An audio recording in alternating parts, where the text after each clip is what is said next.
আমার কাছে প্রথম আসছে group of player headed by Tamim Iqbal, তার সাথে ছিল মুশফিক, মিরাজ। আমাকে প্রথম বলেছে আপনি বাংলাদেশ টিমের ক্যাপ্টেনের থেকে আপনি হয়েছেন হলো গিয়ে বোর্ড সভাপতি, আপনার আমাদের এতগুলা প্লেয়ারের টাকা। আমরা আলোচনা করছি শুধু রাজশাহীতে যে কাজ করেছে এর চেয়ে খারাপ কাজ আর করা সম্ভব না একটা দেশের টুর্নামেন্ট শেষ করে দেওয়ার জন্য। বাট আপনাদের বুঝতে হবে আজকে ফেব্রুয়ারি মাসে এসে ব্যাক ইন সেপ্টেম্বরে কি কাজ করা উচিত ছিল বা ছিল না। আমার অপশন ছিল খুব বেশি না, আমার সাথে ছিল মেম্বার সেক্রেটারি, আমরা বসেছি, প্রথম আমরা নিয়েছি আমাদের নতুন সরকার, চিফ অ্যাডভাইজার মহোদয়, আমাদের স্পোর্টস অ্যাডভাইজার মহোদয়, তার উৎসব করবে, আমরা নতুন একটা বাংলাদেশ পেয়েছি। প্রেশার না, আমরা চেষ্টা করেছি যেটা বলেছেন ধারাবাহিকতা রক্ষা করার ব্যাপারটা, এটা আমরা চেষ্টা করেছি। আমাদের কাছে 4টা টিমকে আমরা মনে করেছি ঠিক আছে, 3টা টিম গত বছরের ফ্র্যাঞ্চাইজি ফি দেয় নাই 1.5 কোটি টাকা, তার মধ্যে 25% প্লেয়ার পেমেন্ট বাকি ছিল। সো বিপিএল এর প্লেয়ার পেমেন্ট এটা কিন্তু গত 11 বছরের হিস্ট্রি। আপনি যদি ফিরে যান আর যদি আপনি বলেন আমি একটা অডিটও করে দিব, আপনি দেখিয়ে দিব যে কতগুলা টিম প্রতি বছর আমরা এমন ভাবে কথা বলছি যে BPL was like everything was 100% correct, কিন্তু এই বছর এসে প্রবলেম হয়েছে, এটা না। সো আপনারা বুঝতে হবে ভালো কাজ খারাপ কাজটা কি। তারপর প্লেয়ারদের ইমোশনাল অ্যাটাচমেন্ট আমার ছিল, প্লেয়াররা বলেছে যখন, তখন আমি চিন্তা করেছি না টপ প্রায়োরিটি দিতে হবে। আপনি দেখেন 6টা টিম, প্লেয়ার গুলো যদি আপনার সিলিং থাকে 60 লক্ষ, 40 লক্ষ, 20 লক্ষ, এই ছেলেগুলো 90% ছেলেদের পেমেন্ট হয়েছে। বিপিএল না হলে কি হতো আপনার 0% পেমেন্ট। আমরা তো কথা বলি ভাবমূর্তি খরচ খারাপ হয়েছে, আমি স্বীকার করে নিচ্ছি আমাদের দেশে ভাবমূর্তি খারাপ হয়েছে, কিন্তু বিপিএল এর ভাবমূর্তি যে খুব একটা এ ক্লাস ছিল কখনোই না। আমরা এখান থেকে বের হয়ে আসবো, আপনি ওয়েট করেন বিপিএলটা কিরকম হবে আগামীতে আপনার সময় বলিতে পারবে।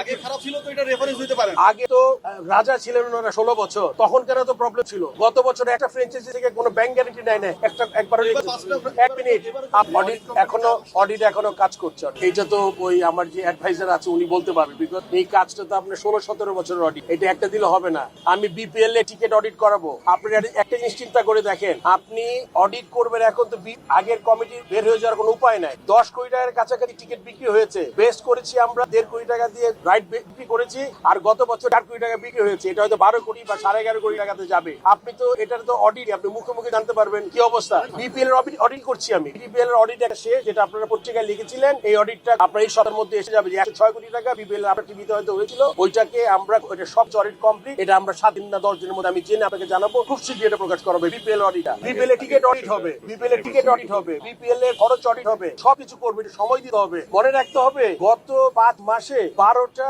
অনুষ্ঠান করতে হয়েছে আমার। ফরেন ট্রিপ 4টা, একটা ডোমেস্টিক সাউথ আফ্রিকা যেখানে সাকিবের একটা ইস্যু ছিল, ওয়েস্ট ইন্ডিজ, পাকিস্তান, ইন্ডিয়া, মেয়েদের ওয়েস্ট ইন্ডিজ, মেয়েদের আন্ডার 19, ছেলেদের এশিয়া কাপ আমরা জিতেছি, 2nd ডিভিশন, 3rd ডিভিশন। আপনি মানে ইটস এ জব, এই তদন্ত রিপোর্টের ভিত্তিতে কিন্তু আমরা একজনের চাকরি গেছে। আপনার রিপোর্টটা তো এখন আপনি দেখেন যে কোনো রিপোর্ট করতে আগের বোর্ডের ওই রিপোর্টটা আমি সাইন করা অরিজিনাল যে রিপোর্ট ওইটা বোর্ডে নাই, আমরা পেয়েছিলাম খসড়ার মতো নিচে সাইন করে ছোট একটা করে, ওইটা থেকে আমরা যেটা লিখে সাবমিট করা হয়েছে প্রেসিডেন্ট কাছে কার কাছে দিয়েছে আমি জানি না, ওইটা আমরা খুঁজে পাইনি, বাট খসড়া রিপোর্টটা খুঁজে পেয়েছি যেটাতে সাইন ছিল। তো একদম যে বাইন্ডিং করা যে রিপোর্ট এটা আমি খুঁজে পাইনি। আমি আবার সিও কে বলবো যে রিপোর্টে যদি আমরা খুঁজে বের করি। একটু সময় দিতে হবে, আপনাদের বুঝতে হবে আমরা সবাই কাজ করছি বাংলাদেশ ক্রিকেট নিয়ে। আমাদের কিন্তু রিয়াসাত আজমের নিজস্ব কিছু নাই, আর কোন জার্নালিস্ট সবাই কিন্তু সবার আগে চিন্তা করছি আমরা দেশ ক্রিকেট, কোনো এখানে ব্যক্তিগত কোনো চেহারা নাই আমাদের কাছে। আমাদের সবাই এক উদ্দেশ্যে কাজ করছি, এই এক উদ্দেশ্যে যখন কাজ করছি আমরা তো মনে করেন,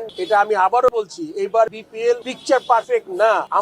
আমার দুঃখ হচ্ছে আমার অ্যাডভাইজার, চিফ অ্যাডভাইজারের জন্য, যে আমরা যে চ্যালেঞ্জটা নিয়েছিলাম এই চ্যালেঞ্জটাতে একটা team, if you take out Rajshahi, this team, আপনি এই বিপিএলটা কিন্তু আপনার অনেক পজিটিভ বলতে হবে। উইকেট, রান, প্লেয়ার, আর বলেন ফরেন প্লেয়ার কম, ফরেন প্লেয়ার তো যে আমাদের আইএল টি20 চলছে, একটা টিমে 9টা প্লেয়ার খেলে দুবাইতে, 13টা প্লেয়ার ফরেন প্লেয়ার, 78টা প্লেয়ার 6টা টিমে এনগেজ। আপনি ইচ্ছা করলে ফরেন প্লেয়ার পাবেন না।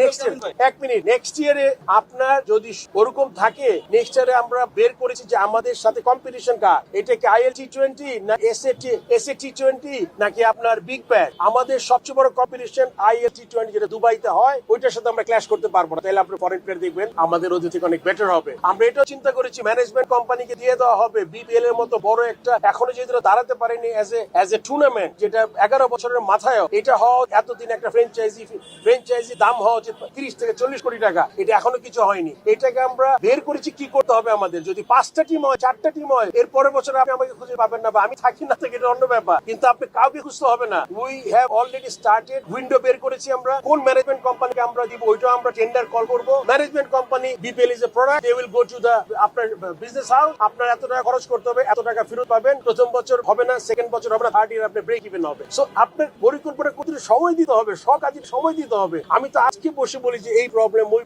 প্রবলেম, বাট আমাদের কিন্তু একটু পিছন থেকে আসতে হবে যে আমাদের কি কি চ্যালেঞ্জেস ছিল। এবার প্রথম দিন গেট ভাঙার আমি বলেছি যে একটা প্ল্যাটফর্মে, ডিজিটাল প্ল্যাটফর্মে যাচ্ছে, ওইটা লাস্ট মোমেন্টে করতে হয়েছে। আপনি দেখেন এখন 80% 90% টিকিট সোল্ড হয়, 1 লাখের উপর হয়েছে গ্রাহক আমাদের যারা অনলাইন থেকে টিকিট কাটছে। আপনার আর কার কাছে যেতে হবে না। আপনি যদি নেক্সট ট্যুর ইন্ডিয়া পাকিস্তান হয়, আপনি 60% দেন অনলাইন, 60% দেখবেন আপনি বিল করে ফেলছেন। সো এই পজিটিভ গুলো আমি চাই আপনারা লেখেন। আমার কথা হলো যে কোনো জিনিস আমাদের উপদেষ্টা মহোদয় প্রথম থেকে এত কষ্ট করেছেন, আমাদের চিফ অ্যাডভাইজার, আমাদের বিপিএল থিম সং সে গানে লাইন দিয়েছে আমাদের। সো এটা আপনি মনে করেন আপনার হাত যেরকম ব্লিড করে আমারও ব্লিড করে। এই জায়গাটা আমার জন্য প্রাইস, অবশ্যই আল্লাহ আমাকে ভালো একটা জায়গা উইথ দ্য হেল্প অফ আমাদের স্পোর্টস অ্যাডভাইজার আমাকে খুঁজে পেয়েছেন, তিনি আমাকে দিয়েছেন এটা দায়িত্ব। একটু সময় দিবেন, আপনার অনেক কাজ হয়েছে, আমি সব বলতে পারবো না আপনার কত কাজ হয়েছে এখানে। সো এটা আমরা চেষ্টা করবো আর কি।